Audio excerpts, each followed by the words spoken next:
if my mind's been wiped clean. Hey. It's so nice. It's so nice to be able to finally forget about you. And then it hits you. You're recording.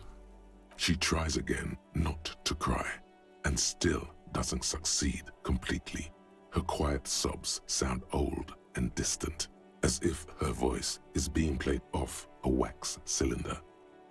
Real or not, your mirror neurons react. It feels painful to be listening to this. Why does it still feel like it's my fault? Her sound melts into the static from a long-distance phone call.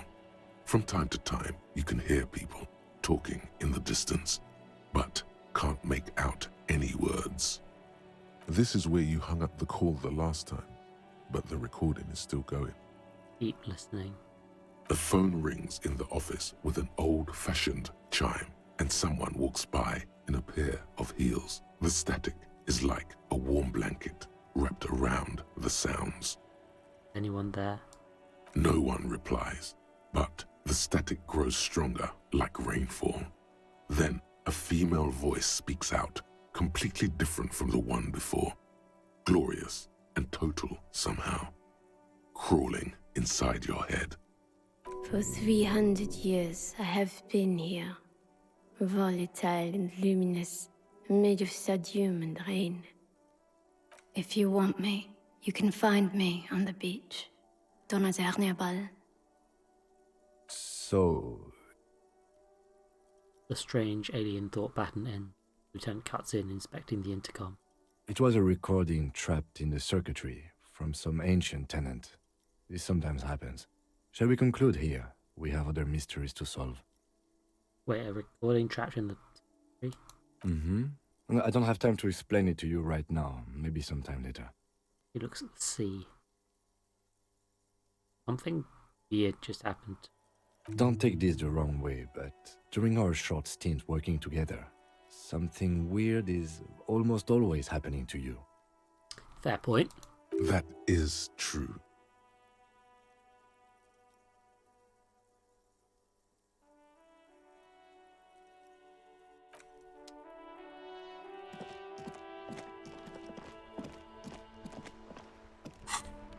This lowers my authority, and I think I'll need them. Remember, and talk to a child wearing a vest. Hello, sir. How is the investigation going? Found any curses yet? Yeah, I found a way into the doomed commercial area. Oh, that's great. I hope exciting adventures lie ahead. And maybe you can help Mother become less afraid. Okay, bye. See you around.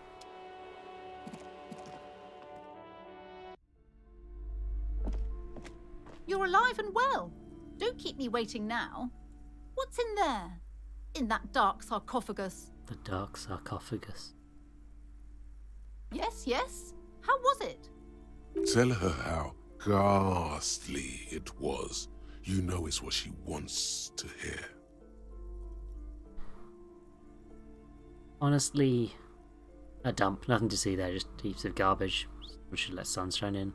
But what else did you find? Did anything survive? No, of course not. Have you located the entity? I talked to the entity you told me about. Her name is Nia, and she's a novelty dice maker. A novelty dice maker? Well, spit it out. Why does she need the dice? For some kind of sorcery? Sometimes they use the ankle bones of sheep. No, ma'am, I have felt Aurora. She is not to blame, one to blame for this curse. I don't understand. If it's not her, then where is the source of the doom? How did she explain the curse? Just don't say you don't have any answer yet. The uncertainty is killing her. Nobody asked how the dark sarcophagus. It looks nice. It looked nice. I mean, this dark sarcophagus doesn't look nice, to be fair. I've seen dark sarcophaguses that look real wonderful. Nice fancy ones, you know? To hell with it. Perchance you ought to just lie, sire. You've come this far. You know how to end it. There is an entity behind the entity.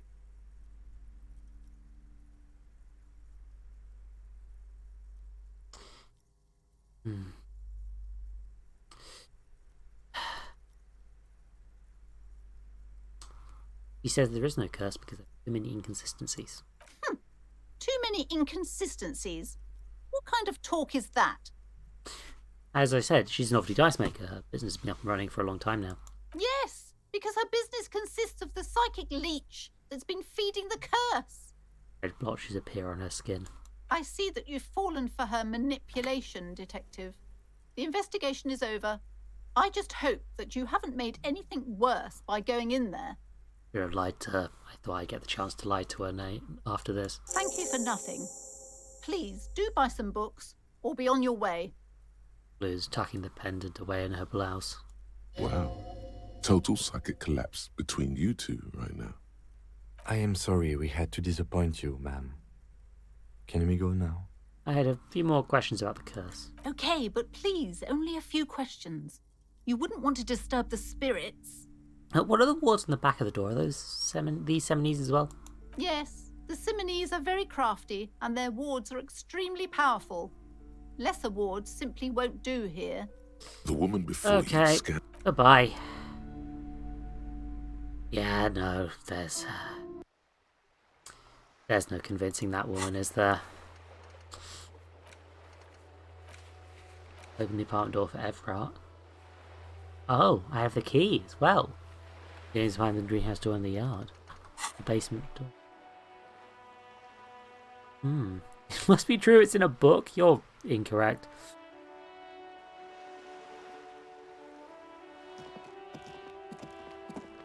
I should probably go talk to the lady again, huh? The dented yellow mailbox greets you with its graffito and bullet holes in the front. Good nerd lift box.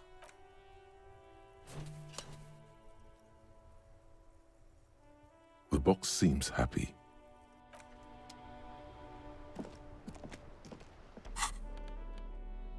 I've just had a quick brain thought, don't you know, which is, have I tried this today?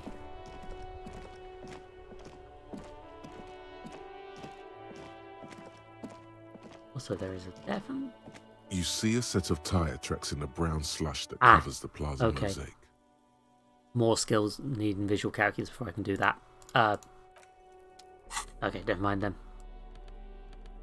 Take off the glasses, put on the tank top. That's the way the news goes.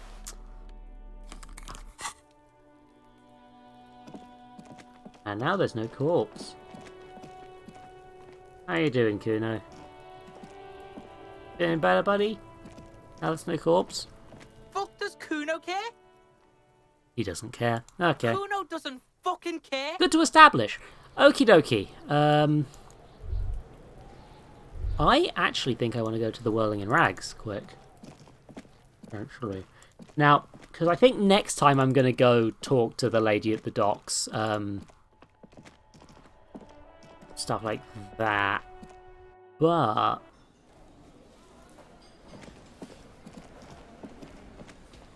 also, I'm trying to solve this little mystery. Can I help you? Okay, maybe I should pay my bills first, eh?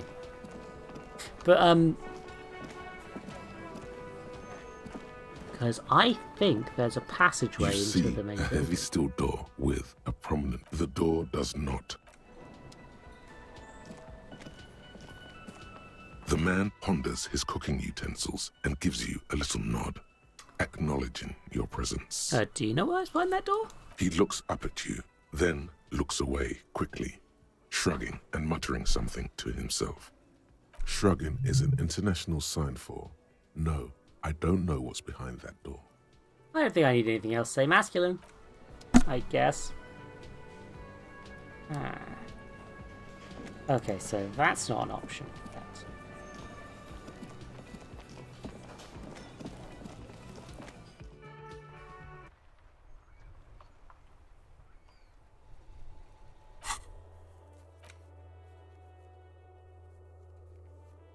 Yeah, I could go to stealing. Conceptualize that. Conceptualizing the... the wall. Yes.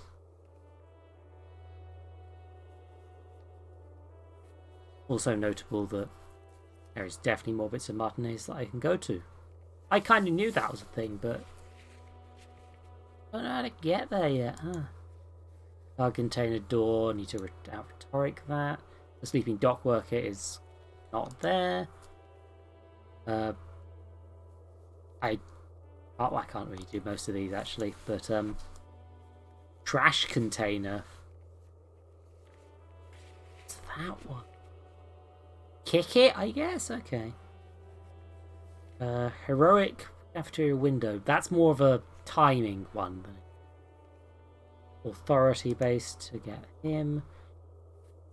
That's conceptualizing Measurehead's racism, I guess. The map wall, that's healing it. The warded door, that's bashing it down, which is pointless at this point, similar with barbell. Opening the ice cream maker. Yes, so those aren't things I want to do. Feel like... Oh yes, Kuno's dad. All around you, rain falls on the great city of Revachol. Rain drips from the eaves and floods the gutters, washing the filth away. The spring thaw must be here. The snow is melting. Doing?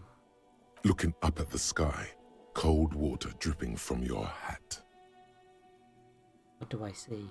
Grey sky like great battleships, clouds colliding with one another. Rain falls down on the world. Humid, your coat shields you from the rain while the city shivers around you. What is in the west? Sheets of rain over the water, a flight of stairs leading into the ocean. Wave after wave washing the coast of Martinez, with its motorboats and gently swaying reeds. The ruins of a half-sunken sea fort crumble on an inlet beyond the Bay of Revachol. Ghosts rise into the sky. Who are you guys? The skyscrapers of La Delta, the financial district. Faint golden light seeps from the office windows. Will you ever go there? Will I? No, you are just one of the hundreds of thousands who watch them rise across the bay from Martinez every day. What is down the shore?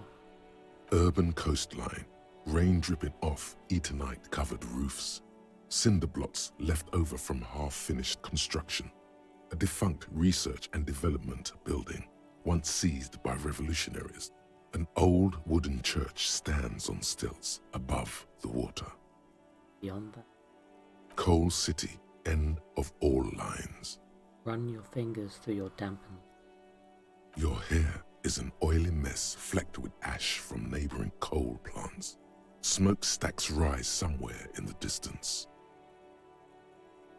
The great gates of the industrial harbor are locked. A chill runs down your back. You shudder like an animal trying to shake water from its hide. Clench your teeth, shuddering. Behind the gates, heaps of supply crates, red and blue metal shipping containers, slick with rain. The Greater Revachol Industrial Harbor is an artificial mountain range. Immense wealth resides within, and immeasurable poverty in its shadow. And beyond that? La Drusienne, King Dries passenger harbor. Cruise ships flanked by dock arms. Cranes watching over the mouth of the river distributary. What is across the district? Couronne, the lower middle class. Distributary after distributary cuts the city blocks in half. 7-story buildings trail off into the rain. What is beyond the Couronne? A silvery curtain of rain over the houses. The class divide. North. Capeside apartments.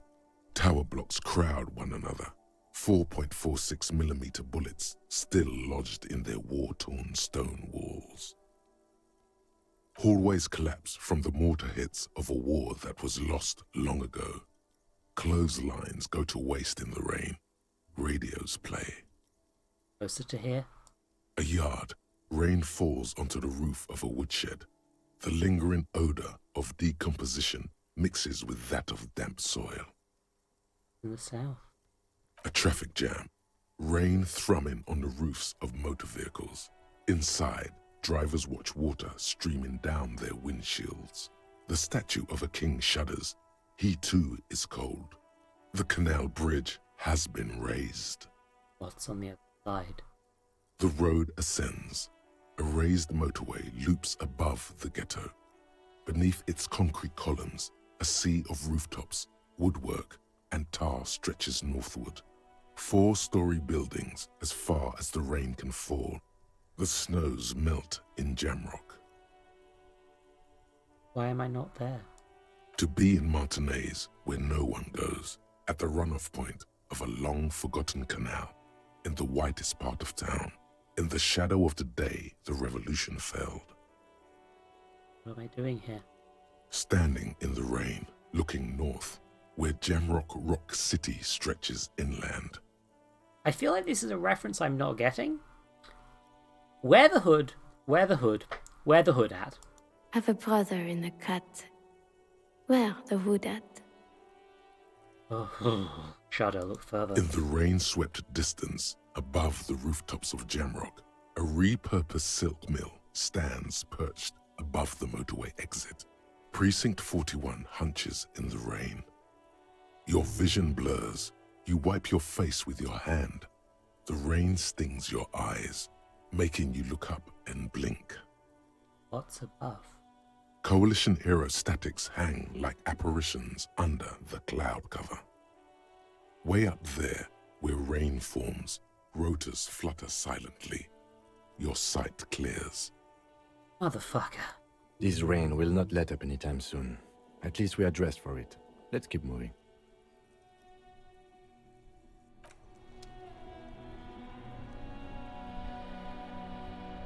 Ah, fuck, man.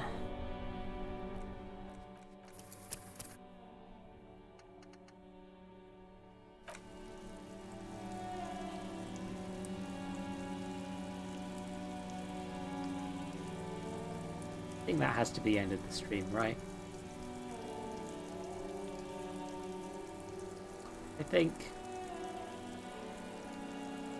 that's the best place to end for today. Also, I already had to pause the ads, so you know, it's this or another hour at this point, pretty much. But yeah. Thank you very much. Thank you very much for being here, everybody.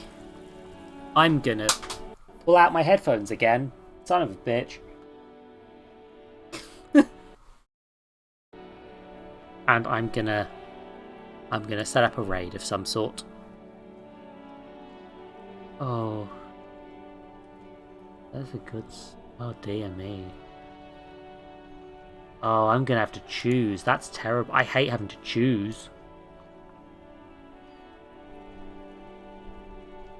Having to choose who I'm raiding, it's just... I'm always so spoiled for choice.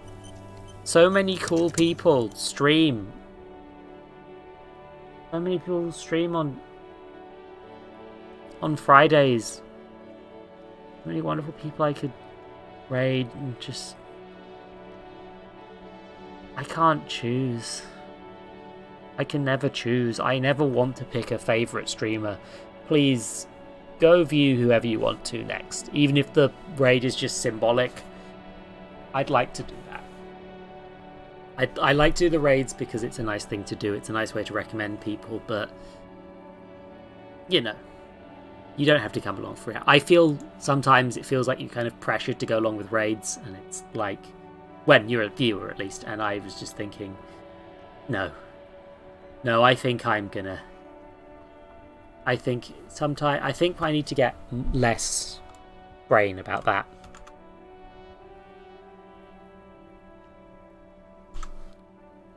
But I have noticed that Shark Sashimi is playing Sonic Frontiers, and I don't believe I've raided them before.